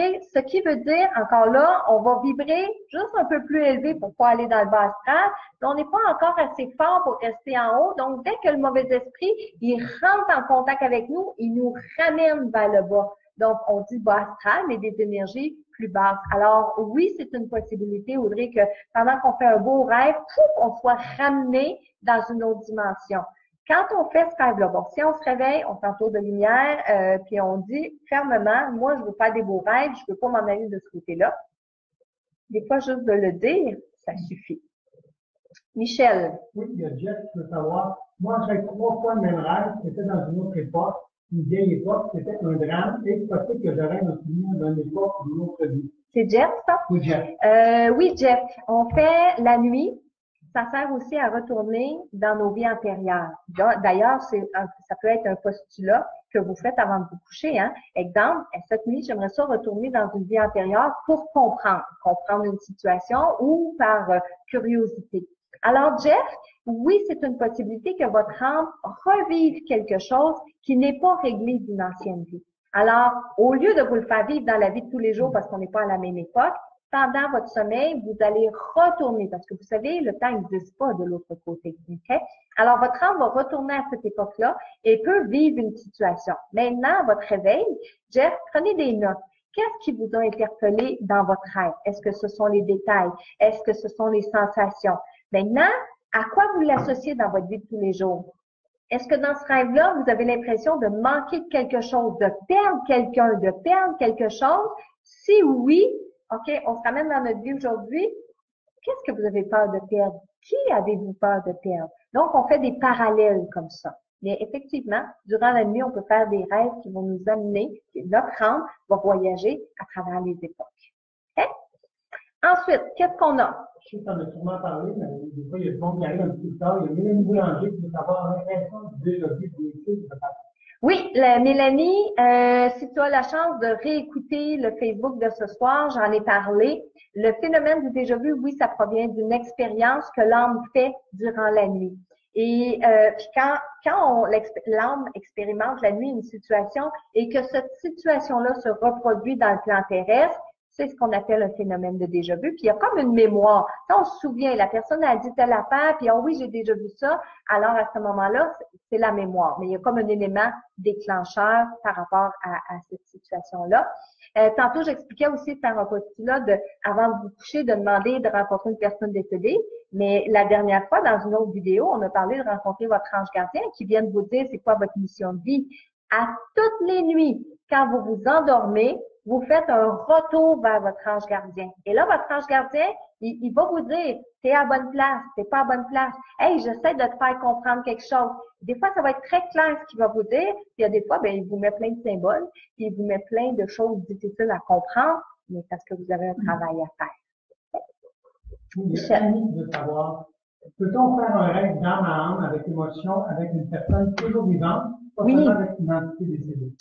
Annie, on peut faire un rêve avec des personnes vivantes. Je ne sais pas si vous étiez là au début du Facebook Live, mais j'expliquais qu'avant de se coucher, on peut dire, cette nuit, je veux régler un conflit avec une autre personne. Souvent, c'est une personne vivante avec qui on veut régler un conflit. Mais ça peut être toutes sortes de choses aussi qu'on veut rencontrer la personne à l'état de rêve parce que dans le monde physique, c'est pas possible. Il y a quelques mois, j'étais partie 6 semaines au Mexique. Et quand on se parlait, moi puis mon mari, parce que mon mari est resté ici, moi je suis partie, on se parlait comme ça par caméra et tout. Puis cette nuit on se donne rendez-vous dans nos rêves. Puis on rêvait la nuit qu'on se voyait. Des fois c'était pas le même rêve, c'était pas la même nuit, mais on se donnait rendez-vous dans nos rêves et on se retrouvait. Et c'était comme si on le vivait sur le plan physique. Notre âme ressentait ça. Alors, est-ce que c'est possible, avec émotion, de rêver qu'on a réellement vu la personne vivante, qui est vivante? Oui, on peut se donner des rendez-vous, on peut se voir. Rêver à une personne vivante, ça peut vouloir dire qu'on a rencontré son âme durant la nuit. Attention, s'il n'y a pas d'émotion, ça veut dire que la personne qui est représentée dans notre rêve, c'est souvent un reflet de nous-mêmes. Donc, ça veut dire que si vous avez rêvé à votre voisin, que vous n'êtes pas capable de sentir parce que il met pas les poubelles à la bonne place, ça vous énerve et vous faites le rêve de voir votre voisin et vous dites, ben, pourquoi j'ai rêvé à mon voisin? Mais c'est une interprétation, c'est un reflet de quelque chose qui est présent dans vous. Donc, ça veut dire que vous avez peut-être fait quelque chose de pas correct, puis ça vous représente comme le voisin. Alors, parfois aussi, dans notre rêve, Rêver à d'autres personnes peut être le reflet de nous ou le reflet de quelque chose qu'on voudrait avoir ou qu'on voudrait être. Une qualité, un comportement, la possession. Hein? On peut rêver à quelqu'un qui est immensément riche. Puis dans la réalité, c'est un désir qu'on a à l'intérieur de nous. OK? Michel. Oui, il y a Nathalie de Pelto. Oui. Pourquoi j'arrête d'une personne que je ne connais pas, mais que quelques jours plus tard, je vois cette personne dans une situation dans la journée, et là, je me souviens de l'avoir vu dans mon rêve. Bon, ça revient, Nathalie, à ce qu'on disait tantôt, l'âme va expérimenter durant la nuit. Donc, ce qui veut dire que durant la nuit, on va rencontrer d'autres âmes, on va rencontrer d'autres esprits, on va rencontrer plein de gens dans un monde parallèle. C'est un peu comme si je vous disais, Nathalie, après-midi, on va aller se promener au centre d'achat. Donc, au centre d'achat, on va rencontrer des personnes qu'on connaît parfois, mais des fois, on ne connaît pas les gens qui sont au centre d'achat. Mais curieusement, vous allez sortir du centre commercial, vous allez aller dans une autre boutique 3 rues plus loin, puis au bout d'une heure, vous allez recroiser une personne que vous aviez vue plus tôt au centre commercial. Les rêves, c'est la même chose. Durant le rêve, votre âme va expérimenter la rencontre d'une personne. Vous allez vivre quelque chose ensemble. Et durant la vie terrestre, le réveil, parfois c'est dans la journée même, parfois c'est quelques jours après, on rencontre cette personne-là à qui on avait rêvé. Ça peut être pareil, c'est la même personne. Parfois, ça peut être une ressemblance aussi. Donc, Nathalie, oui, c'est une forme de rêve prémonitoire, une forme de déjà-vu aussi. Michel, on en avait une autre? Il y a une question, je veux savoir pourquoi souvent les personnes décédées dans les rêves ne parlent pas. Oui, Noémie, bonne question. Pourquoi dans nos rêves, lorsqu'on rêve à des personnes décédées, elles ne parlent pas? Ça, c'est un apprentissage qu'on doit faire, soit nous, soit la personne décédée. Saviez-vous, Noémie, que lorsqu'on parle avec ces personnes décédées, on parle pas avec notre bouche, on parle de manière télépathique. Donc, il y a des personnes qui me demandent souvent, Marilyn, faut-tu parler à voix haute? Si je parle dans ma tête, ils vont-tu entendre pareil? Oui, parce que l'âme a plus d'oreilles physiques. Donc, ça veut dire qu'elle n'entend pas avec ses oreilles physiques, elle entend avec l'âme. Donc, dans nos rêves, la personne décédée, nous, on a l'impression qu'elle ne nous parle pas parce qu'on regarde sa bouche. On s'attend d'entendre quelque chose et de voir quelque chose sortir de la bouche, alors que la personne décédée, elle est en train de nous parler de manière télépathique. Donc, c'est soit nous qui comprenons pas que ça se passe de manière télépathique, ou bien non, c'est soit la personne décédée qui ne comprend pas comment communiquer avec vous, donc d'une manière télépathique. Ça peut être une des raisons pour lesquelles, souvent on le voit comme ça, une des raisons pour lesquelles les personnes décédées ne parlent pas dans notre rêve. Okay? Ensuite, qu'est-ce qu'on a? José la montagne. Oui. Qu'est-ce qui compte un cauchemar? Dans un cauchemar comme ça, on n'arrive pas à se réveiller. Répète-moi la question. Qu'est-ce qui cauchemar? Un cauchemar? Bon, encore là, deux façons de voir. Le cauchemar, il va être amené par quelque chose qu'on doit absolument comprendre. C'est-à-dire que les jours avant, notre subconscient, notre âme, notre ange gardien, on nous a fait expérimenter des choses, on a expérimenté des choses pour nous mettre en garde, pour nous prévenir, pour nous dire comment on file en dedans, comment ça se passe en dedans. Et si on comprend pas, ben il va revenir avec un rêve un petit peu plus fort, puis un rêve qui va nous marquer. Et là, qu'est-ce que ça veut dire? Un cauchemar, c'est sûr que ça nous marque beaucoup plus qu'un petit rêve bien tranquille du chat qui s'en venait dans la clairière tantôt. Donc, ça veut dire qu'un cauchemar, ça veut nous parler plus important, plus fort. On veut comprendre quelque chose, on veut nous faire comprendre quelque chose. Souvent, les cauchemars, c'est dû à ça. Mais, je reviens avec tantôt l'exemple que je disais, si avant de me coucher, j'ai pas bien mangé, je suis stressée, je suis anxieuse par rapport à quelque chose, quand mon âme va sortir de mon corps physique, ben à ce moment-là, je vais m'en aller vers le côté plus sombre, vers les cauchemars, vers... vous vous souvenez quand on était jeune, mes parents disaient, quand on mangeait avant d'aller se coucher, « Oh mon Dieu, tu vas rêver aux os ». Vous vous souvenez de cette expression-là? Mais dans la réalité, c'était la digestion, c'est le corps physique qui réagissait par rapport à quelque chose qui se passait à l'intérieur. Donc, on allait se coucher avec le ventre plein, on était pesant. Notre âme, là, je veux bien croire que notre âme, ça pèse rien, puis le corps physique, il reste ici, mais c'est pas grave. L'âme est alourdie au point de vue des énergies par ce que le corps physique dit. Donc, l'âme, elle peut pas s'en aller trop loin parce que le corps physique est mal en point. Donc, c'est souvent ce qui fait que notre âme, au lieu de monter dans les beaux rêves, elle va descendre, puis c'est là qu'on va faire des cauchemars. J'ai vu Nancy aussi qui posait une question, comment apprendre à contrôler ses rêves? Nancy, j'aimerais tellement ça te donner le truc parce que j'aimerais ça l'avoir. J'aimerais ça être capable de les contrôler, mes rêves, et c'est quelque chose que je fais pas encore. Je suis pas assidue sur la pratique. Je l'ai déjà été, puis j'ai eu de la misère. Je suis pas assidue sur cette pratique-là, mais j'aimerais. Le postulat, on dit, bon, ben moi, cette nuit, je veux contrôler mes rêves. Moi, cette nuit, je veux vraiment décider pour moi dans mes rêves où est-ce que je veux aller. Je veux faire un voyage astral. Je veux me rendre compte que je suis en train de rêver. Je vais parler par expérience personnelle.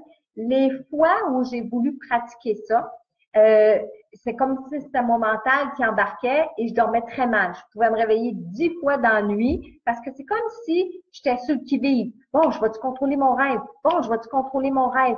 J'étais trop nerveuse, anxieuse, appelez-le comme vous voulez. Donc, pour moi, ça n'a jamais fonctionné d'une manière où est-ce que j'ai dit je vais contrôler mes rêves, puis j'ai contrôlé mes rêves. Mais c'est déjà arrivé que dans mes rêves, je me suis réveillée, je dis, oh, je suis en train de rêver, oh, je m'en vais là, je m'en vais là. T'as pas le contrôle total, mais quand même. Il y a des personnes, c'est des bases du contrôle des rêves. Il y a des personnes, là, toutes les nuits, ils vont contrôler leurs rêves exactement. Ils me disent, Ariane, moi, si je veux rêver à ça, je rêve à ça. Si je veux pas que ça se passe comme ça se passe pas comme ça. Ils ont le contrôle total. Alors, on expérimente, on pratique, on le met comme postulat. Puis, je te souhaite, Nancy, que ça fonctionne. Comme je dis, moi, c'est pas encore à 100%. Ça m'arrive de temps en temps, mais je suis pas encore arrivée là, dans cette pratique-là. Par contre, l'expérience que moi j'ai faite, à un moment donné, il a fallu que j'arrête de me souvenir de mes rêves. Pourquoi? J'ai dit tantôt, j'ai fait des formations, j'ai travaillé beaucoup avec les rêves et pendant longtemps, j'ai écrit mes rêves, j'interprétais mes rêves et tout ça. Puis il est venu un temps où est-ce que j'étais tellement la facilité à interpréter mes rêves que j'interprétais mes rêves dans mes rêves. Donc, j'étais en train de faire un rêve et je me vois à la fin du rêve, OK, j'ai rêvé à ça parce que ça veut dire ça, ça veut dire ça. Sauf que quand je me réveillais, je me souvenais plus. Je me souvenais plus des rêves. Je savais que je les avais interprétés puis que j'avais compris, mais consciemment, je me souvenais pas de ce que j'avais rêvé puis de ce que j'avais compris. Alors, j'ai comme arrêté. J'ai dit, OK, là, ça va faire. Je suis rendu trop loin. Quand tu es rendu que tu interprètes tes rêves dans tes rêves, que tu comprends tout, mais tu te réveilles puis il reste plus rien. J'aimais pas vraiment ça. Fait que j'ai comme arrêté. Et là, tranquillement, ben oui, les rêves reviennent. Je rêve souvent, je vais raconter mes rêves. Souvent, j'ai des éléments déclencheurs, mais je les interprète moins qu'avant. Parce que, comme je vous dis, là, faut être aussi dans le plan terrestre. Faut vivre l'expérience dans le plan terrestre. Si on fait toute la nuit pendant qu'on est à l'état d'âme, puis qu'on fait plus rien sur le plan terrestre, ben on décroche. OK? Michel, est-ce qu'on avait autre chose? Oui, Marie, tu sais, savoir, entends-tu tes guides avant? On peut entendre notre ange gardien, on peut entendre nos guides, on peut avoir des messages très clairs, très précis. Et vous savez, je le dis souvent, votre dominance, est-ce que vous êtes un visuel? Est-ce que vous êtes un auditif? Est-ce que vous êtes un kinesthésique? Parce que les rêves, ça va être la même chose. Ça va vous parler comme dans les signes de tous les jours. Donc, si vous êtes auditif, vous risquez de faire des rêves où est-ce que vous allez entendre souvent des bruits, des sons, des chansons, des voix, des messages clairs. Tandis que si vous êtes une personne qui est visuelle, bien, vous allez vous réveiller avec plein d'images parce que ça va vous parler par les images. Et les kinesthésiques vont se réveiller avec plein de sensations. OK? Ensuite, qu'est-ce qu'on a? Les rêves de chute libre. José qui demande ça. Les rêves de chute libre, est-ce que tu peux nous en dire plus? José, les rêves de chute libre, c'est l'âme qui revient dans le corps physique. Puis quand on parle de chute libre, puis qu'on a l'impression qu'on tombe, mais qu'on se réveille pas tout de suite en sursaut, ça c'est vraiment l'âme qui descend. Même chose quand on fait des rêves, d'avoir la sensation de voler et qu'on est bien quand on fait ce rêve-là. Ben ça, c'est l'état pur de l'âme, c'est la liberté totale de l'âme. Et quand vous faites ce rêve-là, ben je peux vous dire que vous venez d'expérimenter la mort. Parce que c'est exactement à ça que ça ressemble la mort. Complètement l'âme est complètement libre, elle vole tout partout, elle est libérée de tout. Alors, c'est un rêve qui s'apparente à l'expérience de la mort. D'ailleurs, toutes les nuits, on meurt. Hein? Je ne veux pas vous faire peur, là.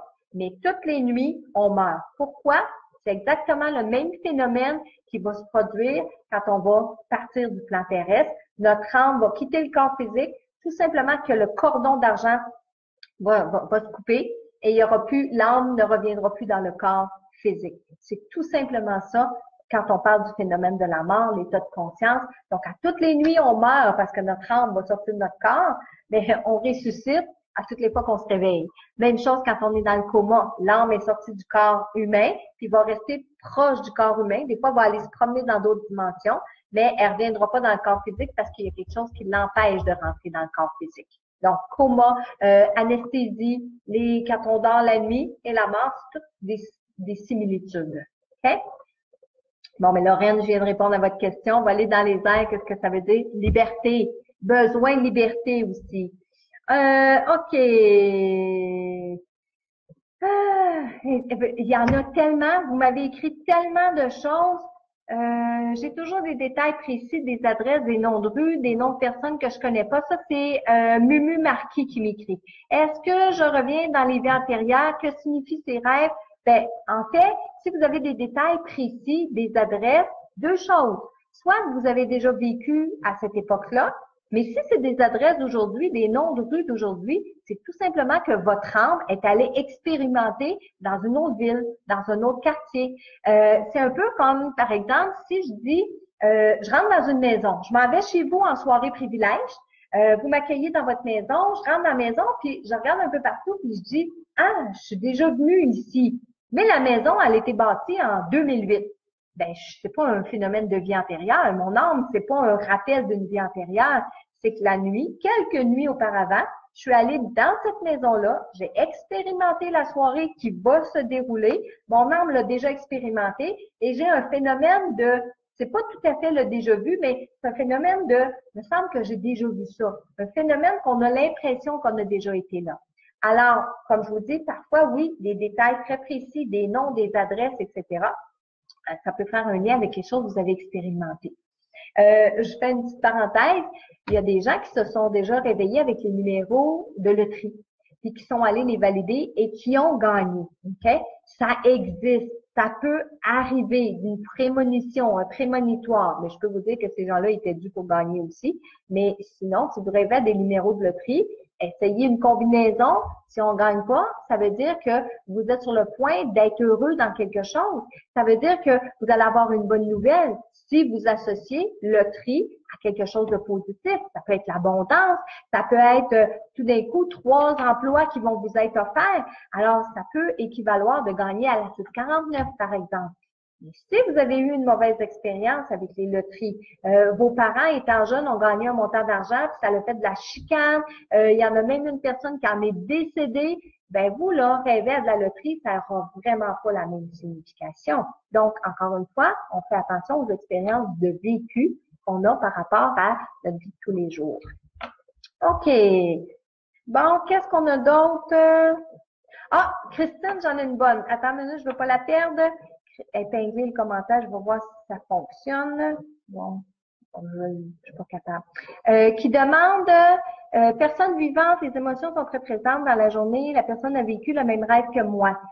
Tantôt, on a parlé de rencontrer une âme. Oui, c'est possible que cette même personne-là à qui on a rêvé, ben, puisse se rappeler de son rêve, le même rêve que nous, en fait. Moi, ça m'est arrivé plus jeune avec une bonne amie. On s'appelait à tous les jours à cette époque-là. Et à un moment donné, elle m'appelle et elle me dit, non, je lui raconte mon rêve. Je lui dis que je suis allée magasiner et que je suis venue pour essayer. Et elle a fini mon rêve. Elle a dit, oui, tu as fini par essayer une jupe, puis elle faisait pas. Et elle me décrivait mon rêve. Donc, on a rêvé au même moment, à la même chose parce qu'on était ensemble, mais on s'en est rappelé toutes les deux. Ça, c'est une possibilité. OK? Bon, Michel, est-ce que tu en as une? Oui, Nathalie, pour la suite, peut-on demander de l'aide pour une solution à nos rêves? Oh oui, Nathalie, hein, tu me dis? Oui, Nathalie. Nathalie, Tout à fait. On dit, c'est quoi l'expression qu'on dit? La nuit porte conseil. Alors oui, quand vous n'êtes pas capable de voir l'issue d'une situation, pas capable de trouver la solution à un problème, la meilleure des choses à faire, allez vous coucher. Si on est en plein après-midi, allez faire une sieste. Et si on va se coucher le soir avec ça qui nous turlupine ici, très important, endormez-vous pas en pensant tout le temps à ça. Demandez. Demandez à votre ange gardien, demandez une explication, demandez un détail, demandez une solution. Puis à ce moment-là, au réveil, très important, au réveil, notez le rêve que vous avez fait. Parce que parfois, notre ange gardien est très clair. Il va dire, la solution à ton problème, c'est de faire telle chose. Mais des fois, il nous envoie comme nous dans une voiture qu'on n'est pas capable de mettre les freins, ou il nous envoie dans une voiture que, par exemple, vous avez un problème dans votre vie de couple. Vous savez plus quoi faire. Est-ce que je devrais partir? Est-ce que je devrais pas partir? Qu'est-ce qui marche pas bien dans cette vie de couple-là et tout? Et là, vous faites un rêve que vous êtes assis dans une voiture. C'est le conjoint qui conduit. C'est votre voiture. C'est le conjoint qui conduit. Puis vous avez beau lui dire d'arrêter, d'aller à droite, d'aller à gauche, et il vous écoute pas, puis il conduit votre voiture. Quand vous vous réveillez, vous vous dites quoi? Ben, vous n'avez pas de contrôle sur votre vie.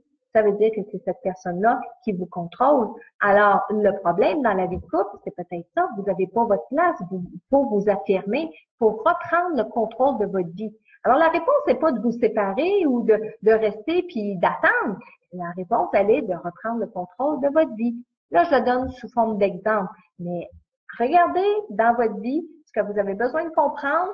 Puis oui, les solutions vont nous apparaître en rêve. Michel, vas-y, continue. C'est peut-être un mot, puis il y a les oreilles aussi qui a posé un peu la même question tantôt. Se réveiller avec l'impression d'avoir entendu cogner la sonnette de la porte ou du téléphone. Oui, des fois, on se réveille parce qu'on croit avoir entendu un bruit qui est comme la sonnette de la porte, le téléphone et tout ça. Comme je le disais tantôt, parfois, c'est qu'on entend sur un plan parallèle. OK? Donc, c'est-à-dire, la sonnette de porte n'a pas vraiment sonné, le téléphone n'a pas vraiment sonné. Des fois, c'est une prémonition parce qu'on se réveille, on dit, j'ai entendu le téléphone sonner, il n'a pas sonné. 2 minutes après, il sonne. Prémonition. Votre âme est en train de se préparer. Télépathiquement, elle savait qu'il y avait un téléphone qui allait sonner. Ça peut être une possibilité. Mais comme je vous dis, parfois, on entend dans un monde parallèle. Si vous avez demandé à votre ange gardien en fait, vous allez peut-être pas le faire comme ça, vous allez peut-être le faire inconsciemment, vous allez vous coucher puis vous allez dire, hey, là, faut pas que je passe tout droit, là, à 7 heures demain matin, il faut que je me réveille. Ben, à ce moment-là, à 7 heures moins 2, parfois, vous allez entendre une sonnette comme ça. Dans la réalité, ben, c'est votre âme, c'est le système d'alarme. C'est un système d'alarme qui peut partir pour vous dire, hey, faut que tu te réveilles parce que tu as demandé à te réveiller, faut pas que tu passes tout droit sur un rendez-vous, il y a quelqu'un qui t'attend. Donc, à partir de ce moment-là, ben, d'entendre une sonnette comme ça peut vouloir dire, hey, un signal d'alarme. OK? Trouve-moi un autre, Michel, mais je veux juste faire une autre parenthèse. Je vais en profiter pendant que vous êtes encore toutes avec moi. J'ai mis un petit peu plus tôt cette semaine mon calendrier de conférences. Vous avez été nombreux à répondre au dernier Facebook. Je vous ai dit, s'il y a des villes où vous voulez que j'aille faire des conférences, c'est le temps de l'écrire. Vous avez été nombreux à me l'écrire et je veux juste vous dire que je vous ai écouté. Alors, je vais juste nommer les villes. Vous irez sur mon site Internet pour savoir les dates. Donc, j'ai Saint-Ludger. Saint-Ludger, je le fais parce que c'est à mi-chemin entre Lac-Mégantic puis Saint-Georges-de-Beauce. Donc, Sainte-Marie, en Beauce, tout ça.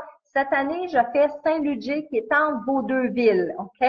Ensuite, j'ai Repentigny. Repentigny, bientôt, je vais vous annoncer l'ouverture de mon centre. Hein? D'ailleurs, ce soir, si vous voyez mon beau mur bleu, etc., on est en train de faire la déco de mon nouveau centre et je vais vous inviter à une porte ouverte bientôt. Mais au mois d'avril, une conférence à Repentigny, Matane, Rimouski, Rivière-du-Loup, La-Pocatière, Québec, Trois-Rivières, Edmundston, Sherbrooke et Drummondville. Il y a d'autres dates, il y a d'autres villes qui vont être ajoutées. Je vais faire Port-Cartier, Sept-Îles, c'est certain que je vais y aller. Chicoutimi, Roberval, c'est certain que je vais y aller. Les dates sont juste pas arrêtées encore. Je vous dirais aussi, dépêchez-vous de réserver vos places parce qu'il y a des villes qui restent déjà presque plus de billets. Je parle de Rivière-du-Loup, je parle de Québec, Matane. Il y a Repentigny aussi qui s'en vient bien. Il y a des salles qui sont plus petites aussi. Cette année, j'ai pris ça un petit peu plus petit. Donc, faites vite pour réserver vos billets. Vous allez trouver ça sur mon site Internet. Soit vous réservez en ligne, vous payez à la porte, ou soit vous allez acheter vos billets en pré-vente sur Eventbrite. Tous les liens sont là pour tous les événements. Moi, je vous encourage à le faire. Ce soir, vous êtes nombreux à m'écouter. Si vous êtes en rediffusion, je vous encourage à le faire. Faites-le le plus rapidement possible. Donc, réservation de conférence. Puis, si jamais j'ai pas nommé votre ville, bien, vous pouvez continuer de m'écrire parce que je vais rajouter d'autres villes pour faire la conférence. C'est la conférence Communiquer facilement avec l'au-delà. Dans cette conférence-là, je vous parle de 5 méthodes. J'ai dit Drummondville tantôt, je pense. Oui, je l'ai dit. Je vous parle de 5 méthodes pour entrer en contact facilement. Pendant la conférence, là, je vais vous les donner, les 5 méthodes. Je vais vous expliquer c'est quoi la différence entre l'ange gardien, les défunts, les guides, c'est qui qu'on appelle quand on a besoin d'aide, etc. Pour faire le mélange des personnes décédées et puis notre ange gardien. Puis aussi de vous libérer des obstacles puis comprendre pourquoi c'est pas si facile que ça communiquer avec les personnes décédées. Donc, ça, c'est le sujet de ma prochaine conférence. Michel, qu'est-ce qu'on a aussi? Je sais que tu en as probablement déjà parlé, mais se réveiller avec toujours la même heure au cadran. Ah oui, oui, bon. Bon, on va y aller avec celle-là. Hein? Se réveiller avec toujours la même heure au cadran. Et si en plus, il faut qu'au cadran, il soit 2h22, 3h33, 4h44, ça nous marque plus. OK? On va parler de programmation. Moi, Marilyn, depuis que j'ai l'âge de à peu près 15 ans, j'ai pas de cadran dans ma chambre. J'ai pas de cadran pour me réveiller. Puis, je me réveille pas à tous les matins à la même heure. J'ai pas besoin. Il y a des matins, il faut que je sois levée tôt. Il y a d'autres matins, il faut pas que je sois levée tôt. Je me réveille jamais tout le temps à la même heure. Le seul moment où je mets un cadran, c'est si j'ai à prendre l'avion à 3 heures du matin, là, qu'il faut que je me prépare pour aller prendre l'avion. Là, je vais être sûre de pas passer tout droit. Je mets mon alarme, mais très, très, très rarement, mon alarme va sonner. Pourquoi? Parce qu'avant de me coucher, je vais me programmer. Je vais dire, demain matin, j'ai besoin de me réveiller à 7h15. J'organise toutes mes affaires, 7h15, 7h12, 7h13, 7h15, je me réveille. 6h20, 6h20, je me réveille. Pourquoi? Parce que je fais une programmation, mon subconscient achète la programmation, mon âme va sortir de son corps, va se promener, il n'y a pas de temps, ça n'existe pas le temps de l'autre côté. Par contre, le subconscient tient le temps du plan terrestre. Alors, vers 7h15, quand j'ai demandé 7h15 de me réveiller, le corps physique va commencer à bouger, l'âme va revenir. OK? Donc, si vous vous réveillez en plein milieu de la nuit, 2h22, on sait que voir les heures miroirs, 2h22, 11h11, etc., les heures miroirs, quand on les voit, ça veut dire on est à la bonne place au bon moment. Ça, c'est votre ange gardien qui dit ce que tu es en train de faire, c'est la bonne chose à faire. Ce que tu es en train de penser, ce que tu choisis, ce que tu t'imagines, c'est la bonne chose. Mais pensez-vous, votre ange gardien va vous réveiller en plein milieu de la nuit pour dire « Ah, tu es à la bonne place, puis ce que tu fais, c'est en plein ça qu'il faut faire. » Mais non. Se réveiller à 2h22, ça va nous marquer plus que de se réveiller à 1h38 du matin. OK? Parce que c'est comme ça. L'humain est comme ça. On va s'attarder plus à ça. Mais automatiquement, quand on voit le 2h22, puis on dit, ben peut-être que ça veut dire quelque chose, on vient faire un ancrage. Ce qui veut dire que le lendemain, il n'est pas possible pour se réveiller à la même heure. Donc, s'il y a 2 journées de fil que vous vous réveillez à 2h22, puis vous dites, il est encore 2h22, garantie que vous venez d'installer une programmation. À toutes les nuits, vous allez vous réveiller à cette heure-là. Donc, qu'est-ce qu'on fait avant de se coucher? On dit, je veux dormir une bonne nuit calme et paisible et je veux faire toute une nuit au complet. Vous pourriez dire, je veux pas me réveiller, mais le cerveau comprend pas le je veux pas. Donc, vous dites, je veux dormir une bonne nuit tranquille, un bon sommeil jusqu'à demain matin.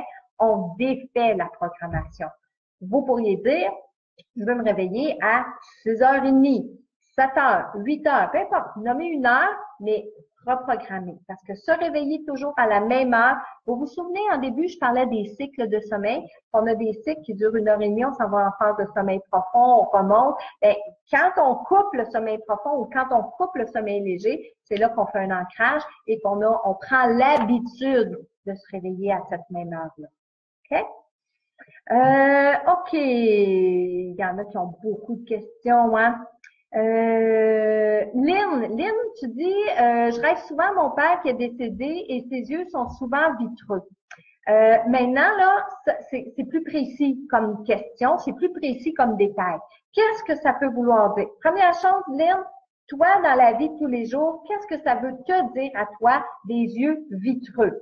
Est-ce que tu as vu ton père avant qu'il meure, pendant des journées avant, avoir un regard vitreux? Parce que ça peut être une mémoire, un rappel, quelque chose qui te ramène à ça. Si j'y allais, moi, Marilyn, faire un rêve comme ça, moi, je dis souvent que les yeux sont le miroir de l'âme. Souvent, je dis ça, je crois, j'expérimente, puis pour moi, c'est une expression à laquelle je tiens beaucoup. Alors, si je faisais ce rêve-là, Lynn, je le prendrais pour moi. Je dirais, oh, pourquoi je rêve que la personne a un regard vitreux? Donc, vitreux, pour moi, ça veut dire, il n'y a rien en arrière. Alors, ça veut dire que son âme est plus là. Alors, ça peut vouloir dire que l'âme de papa, elle a changé de dimension. Ça peut vouloir dire aussi, je suis plus dans ce corps physique-là. Alors, on peut donner une piste, Lynn, ce que j'expliquais tantôt, qu'on peut donner des pistes. Mais je peux pas vous dire avec précision, t'as fait ce rêve-là, c'est ça que ça veut dire. Non, parce que tout va dépendre. C'est un détail trop précis. En fait, c'est bien qu'il soit très précis, mais il va être associé juste à votre expérience à vous, Lynn. OK, bon. Joanne Morel qui demande, est-ce qu'on peut demander le nom de notre ange gardien? Oui, on peut nommer le nom de on peut donner un nom à notre ange gardien, on peut demander à notre ange gardien qu'il vienne nous donner son nom pendant notre rêve. C'est une possibilité. Il faut se souvenir de notre rêve quand on se réveille. OK, bon. Denise qui me dit, tu fais toujours du beau travail. Merci, c'est gentil, Denise. On les prend, les beaux commentaires comme ça. Beaucoup de gens disent qu'ils rêvent pendant leur rêve, puis c'est des sensations qui sont bien. Oui. OK, Lise. Lise qui dit qu'elle les contrôle consciemment depuis son jeune âge, mais par contre, qu'on n'arrive plus à arrêter de les contrôler, de les accepter, puis qu'on vit très bien avec ça. C'est vrai, ça me fait penser à moi, Lise, tantôt quand je disais que dans mes rêves, j'interprétais mes rêves. OK? Je réponds à une dernière petite question parce que ça fait quand même 1h25. Oui, Michel, t'en as une, vas-y. Jessica, oui, je veux savoir, est-ce qu'on peut programmer aussi le sommeil de notre bébé? Par exemple, 5h30, 5h30, 5h15, toujours se réveiller pour sa journée, peut-on programmer son sommeil à 6h comme on le fait pour nous? Jessica, Jessica Harvey? Ouais.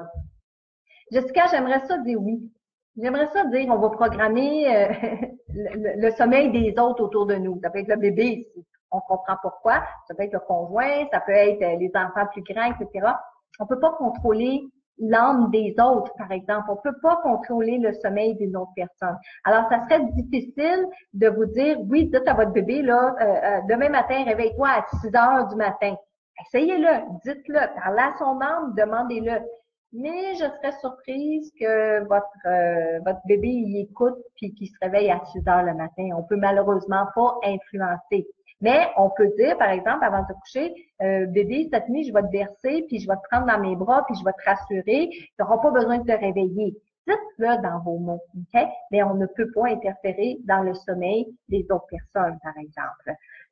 On peut, là, je vais faire une grosse parenthèse. On peut s'amuser à leur dépens, par exemple, OK? Et là, je ne sais pas si ma sœur est là dans le Facebook Live ce soir, mais quand elle faisait ses épisodes de somnambulisme, ça m'arrivait de lui parler, puis de lui poser des questions, puis qu'elle me réponde. Et je m'amusais à faire ça, parce qu'elle se couchait un peu plus bonne heure. Puis là, je posais des questions, puis elle me répondait. Donc, je voyais qu'elle répondait, puis je posais d'autres questions. J'ai jamais rien fait de croche, j'ai jamais rien fait de mal avec ça, mais pour m'amuser, je l'ai déjà fait et c'est possible de le faire parce que la personne, elle va nous répondre. C'est comme si l'âme étant partie vers autre chose, ben, le corps physique, il va justement répondre à certaines choses. OK, oui, Michel me fait une petite note. Je crois que vous l'avez vu sur mon site, sur mes pages Facebook.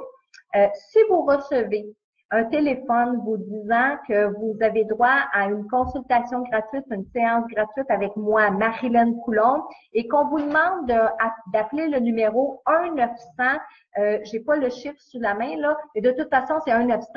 S'il vous plaît, écrivez-moi, faites une plainte. Moi, de mon côté, là, j'ai porté plainte au CRTC. Je dois rencontrer les policiers parce qu'on est en train de faire un vol d'identité avec mon nom. On appelle les gens et on dit aux gens, vous avez une séance gratuite avec Marilyn Coulombe, veuillez rappeler à ce numéro-là. Donc, les gens qui me connaissent, ben, ils rappellent, bien entendu, mais il y a une arnaque au bout de ça. Donc, s'il vous plaît, si on vous sollicite, si vous recevez un appel d'une médium, d'une voyante et qu'on dit, je pense que c'est la clairvoyante, qu'elle se dit, la dame, puis qu'on prononce mon nom, s'il vous plaît, allez pas plus loin que ça. Faites une plainte au CRTC, écrivez-moi en privé pour me dire à partir de quel numéro on vous a écrit, puis à quel moment ça s'est produit, parce que là, on est en train de faire une enquête de ce côté-là. Juste mentionner de toute façon qu'il y a seulement moi qui fais les téléphones pour Marie-Hélène Coulombe. Oui, donc si jamais vous recevez des téléphones, il faut que ce soit Michel qui vous appelle en ce moment parce que c'est mon assistant qui donne les rendez-vous et qui répond pour toutes les informations que vous avez besoin de savoir. Alors, je termine ce beau Facebook Live en vous disant encore une fois un grand merci d'avoir été très présent ce soir. Je vais revenir sur les messages que vous m'avez, les commentaires que vous avez écrits. Soyez patients. Parfois, je viens même pas à bout de prendre le dessus, mais n'hésitez pas à m'écrire et je vous répète, dépêchez-vous d'aller réserver vos billets pour les conférences. Partagez-le aussi si vous voulez venir avec des amis parce que vous allez voir cette année, les salles se remplissent très rapidement. Alors, Marie-Hélène Coulombe, médium, auteure, conférencière, je vous embrasse et je vous souhaite une belle nuit et faites de beaux rêves.